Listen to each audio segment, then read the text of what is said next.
一旦你命令那机器人，哼！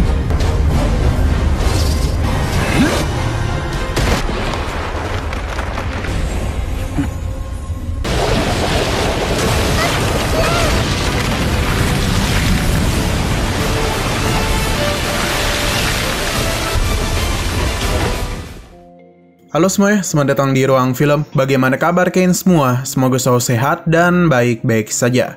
Sesuai jadwal, jadi pada hari ini kita akan kembali melanjutkan series Donghua Penakluk Bintang episode terbaru. Yang mana ini adalah episode 88. Namun sebelum kita lanjut, lebih baik kita lihat apa sih yang terjadi pada episode minggu lalu. Kemarin, Lo Feng telah dinyatakan gugur dalam peperangan mengalahkan Golden Hornet. Alhasil, semua orang pun berduka atas kepergiannya. Tapi tanpa orang-orang ketahui, Lo Feng ini masih hidup. Hanya saja jiwanya telah berpindah masuk ke dalam tubuh Golden Hornet. Babata sangat senang karena selain Lo Feng masih hidup, tapi ia juga telah mendapatkan tubuh yang sangat bagus. Bahkan tubuh ini adalah salah satu yang terkuat di alam semesta. Lo Feng yang berada di dalam tubuh Golden Hornet mendapatkan begitu banyak warisan dari makhluk ini. Tidak itu saja, ia juga menemukan sebuah cara untuk dirinya bisa menggunakan tubuh manusianya lagi. Tapi hal itu tidaklah mudah karena Lo Feng harus memasukkan tubuhnya dulu ke dalam cangkang layaknya telur. Sekarang kita akan melanjutkan episode terbarunya. Di sini Lo Feng masih melakukan pembentukan kepada tubuh klon manusianya. Tak lupa, Babata juga memberikan bantuan. Namun waktu yang mereka butuhkan mungkin akan sangat lama sekali. Bahkan Babata saja sampai dibikin ngantuk olehnya. Sedangkan di sisi lain, kandungan Susin kian hari semakin membesar. Sebagai kakak yang baik, Suganglah yang selalu merawat adiknya. Ia bahkan menyediakan semua kebutuhan dari Susin. Nah, meskipun Lo Feng sedang berada di dasar laut, namun berkat adanya Babata di sisinya, jadi Lo Feng pun tahu bagaimana kondisi Susin dan anak-anaknya. Selang beberapa bulan menunggu, akhirnya Susin melahirkan juga. Bisa terlihat Sugang ini begitu khawatir dengan adiknya. Hingga tak lama kemudian mereka pun mendengar tangisan dari anak-anak Lo Feng. Tangisan bayinya juga didengar oleh Lo Feng. Namun dia itu juga agak kesal karena tak bisa menemani Susin. Apalagi untuk membentuk tubuhnya, dia ini harus memakan waktu 1-2 tahun lagi. Meskipun Lo Feng sedih tak bisa langsung menemui Susin dan kedua anak-anaknya, tapi dia berjanji tak akan lama lagi dia itu akan kembali ke sisi Susin sebagai manusia.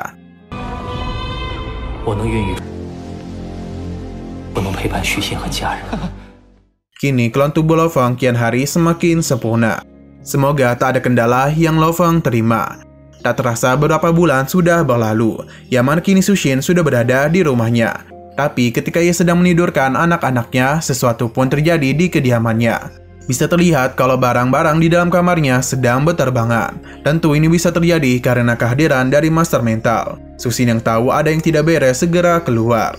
Yang mana ia langsung melihat keluarganya yang sudah tak sadarkan diri. Yan Hai memintanya untuk tenang karena mereka itu hanya tertidur saja. Selain Yan Hai, tentu ada orang lain lagi, yang mana Aktin akhirnya datang juga menghampiri keluarga Lo Feng.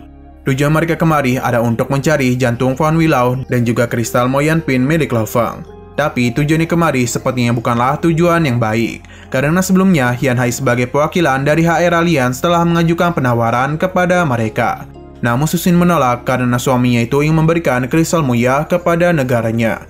Jadi karena itulah Susin tak ada niatan untuk menjual kristal Muya kepada organisasi manapun, mau itu Aktin atau Master Mental yang sedang duduk santuy di situ. Apapun yang mereka lakukan, Susin tak akan mengubah pemikirannya. Penjaga yang sebelumnya Lo Feng tinggalkan langsung bangkit untuk melindungi Susin. Aktin yang ingin mendapatkan semua harta dari Lo Feng meminta Nihelu untuk menunjukkan sikap baik mereka. Tanpa rasa bersalah, Nihelu langsung saja menggunakan kekuatan mentalnya. Sebagai praktisi bintang petualang, kekuatan Nihelu ini tak bisa diremehkan.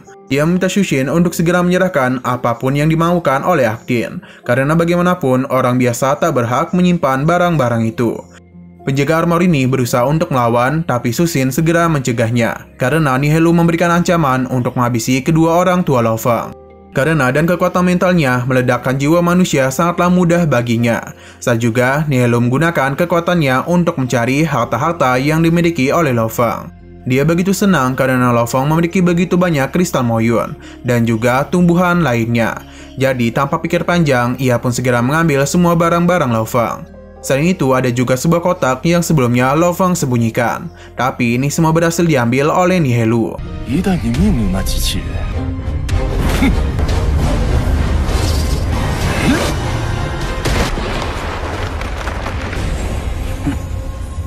Ia tak bisa menahan diri dengan betapa senangnya ia saat ini.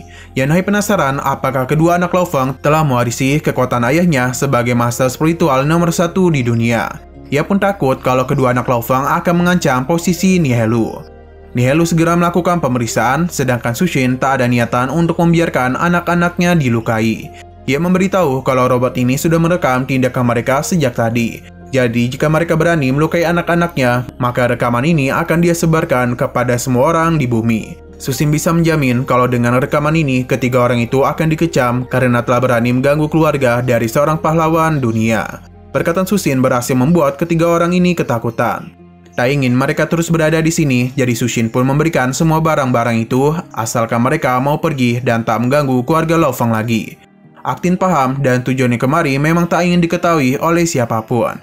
Alhasil, Nihelu pun melepaskan kekuatannya dan akan segera pergi meninggalkan tempat ini, begitu juga dengan Yanhai. Ketiga orang kejam ini pun langsung saja pergi. Tapi sebelum itu, Aktin meminta Nihelu untuk melakukan sesuatu kepada Sushin, yang mana dia langsung gunakan kekuatan mentalnya.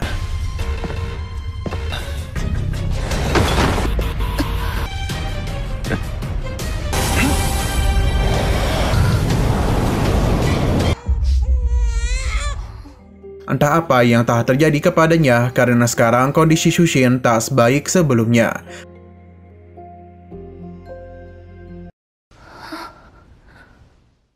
Keesokan harinya, dokter pun dipanggil untuk memeriksa kondisi Sushin.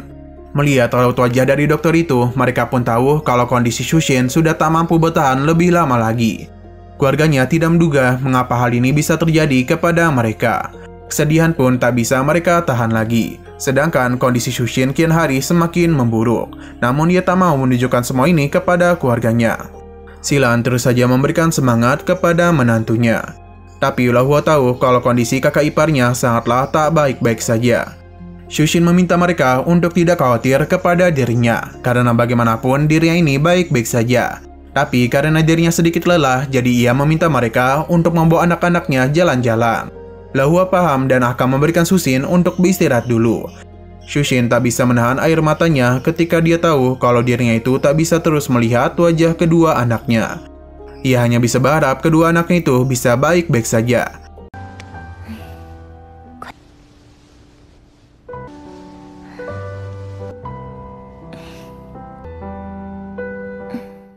Di sini, Sushin pun mengenakan pakaian pernikahannya, karena bagaimanapun, Lo Feng masih memiliki janji kepadanya untuk melangsungkan pernikahan mereka. Tapi ia merasa tak lama lagi dirinya ini akan segera bertemu dengan suaminya. Sushin juga memakai kalung pemberian Lo Feng, yang mana ini dia temukan di peradaban kuno. Sedikit info saja, kalung ini sangatlah penting dalam alur cerita, jadi ingat-ingat saja tentang kalung ini. Lanjut ke cerita, Yaman Sushin berpenampilan layaknya pengantin yang akan segera menikah. Ia juga membayangkan kalau Lo Feng berada tepat di hadapannya dan akan segera melangsungkan upacara pernikahan dengan dirinya. Sushin sangat berharap hal ini bisa terjadi. Namun apa daya, Lo Feng sudah tak berada di sisinya dan kini kondisinya sudah tak bisa bertahan lagi. Pada akhirnya, Sushin pun harus jatuh pingsan karena sudah tak mampu lagi menumpang tubuhnya. Mungkin tak lama lagi Sushin ini akan menghembuskan napas terakhir.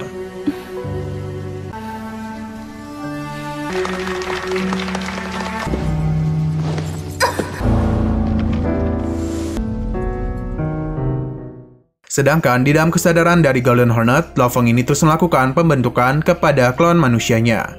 Seiring berjalannya waktu, perlahan tubuh manusia Lo Feng mulai dibentuk dengan menyerap begitu banyak energi dari Golden Hornet. Hingga tak lama kemudian, Lo Feng pun akhirnya telah berhasil menyempurnakan klon tubuh manusianya.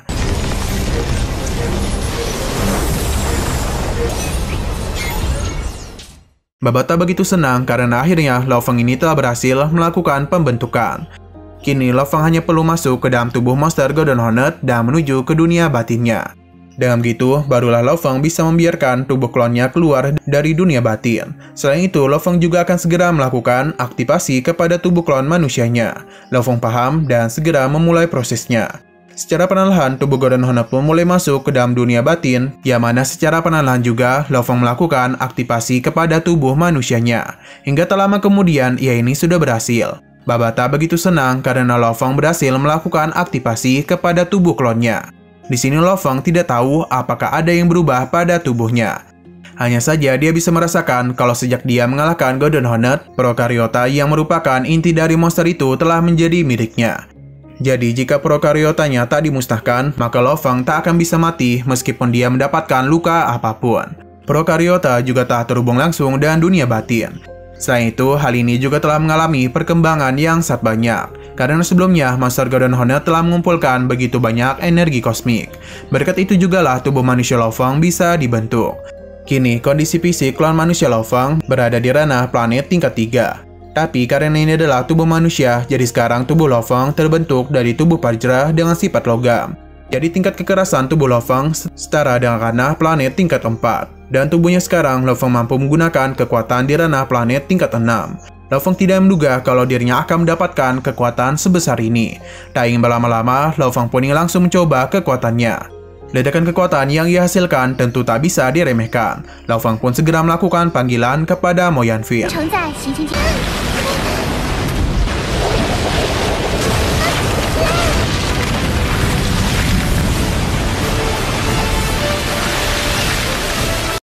Bisa terlihat kalau Mo Yanfei Lo Fong kini juga telah mengalami perubahan, yang mana hal ini jauh lebih besar daripada sebelumnya. Tak lupa, Lo Fong juga kembali menggunakan armornya, karena tidak enak juga kalau dilihat hanya pakai cancut saja.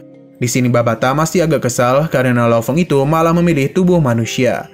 Padahal dia itu masih bisa memilih ras yang lebih baik lagi. Selain itu juga, jika dia menggunakan tubuh Golden Hornet, evolusinya jauh lebih cepat dibandingkan dengan penduduk bumi. Tak hanya itu saja, dunia batinnya juga layaknya sebuah ruang harta karun energi kosmik metalik. Yang mana dan tubuh manusia, hal itu tak akan mungkin bisa menampung semuanya. Bisa saja di masa depan nanti, tubuh klon manusia Lo Fong akan memiliki jarak yang sangat jauh dengan tubuh monster Golden Hornet. Lo Fong tidak mempermasalahkan hal itu, karena bagaimanapun dia harus menggunakan tubuh manusianya. Selain itu, dia juga tidak boleh terlalu berlebihan, apalagi kekuatan spiritualnya juga sudah meningkat. Dan yang lebih penting lagi, dengan tubuh ini, dia bisa melihat keluarganya dan juga anak-anaknya. Tidak mungkin dong Lo Fong datang dan tubuh Golden Hornet. Yang ada malah dunia yang kembali panik. Nah, sayang sekali di sini Babata merasakan kalau Su Xin baru saja meninggal. Mendengar kabar itu seketika saja membuat Lo Fong terkejut. Dan sayang sekali episode pada hari ini harus kembali bersambung. Namun sebelum kita akhiri, seperti biasa, kita akan melihat preview bagian selanjutnya. Lo Fong ingin tahu kalau Su Xin telah meninggal benar-benar sangat marah. Ia langsung saja mencari orang-orang yang telah berani melakukan hal itu kepada keluarganya. Yan Ha yang melihat Lo Fong menjadi sangat ketakutan karena dia tidak pernah menduga kalau Lo Fong masih hidup. Ketakutannya tidak hanya dirasakan oleh Yan Ha saja, karena Actin dan juga Nihelu juga sama ketakutannya. Apalagi sudah tak ada tempat bagi mereka untuk bersembunyi. Jadi satu-satunya cara adalah menghadapi Lo Fong secara langsung. Kehadiran Lo Fong juga membuat semua orang sangat terkejut. Bahkan beberapa berita langsung mengadakan siaran langsung.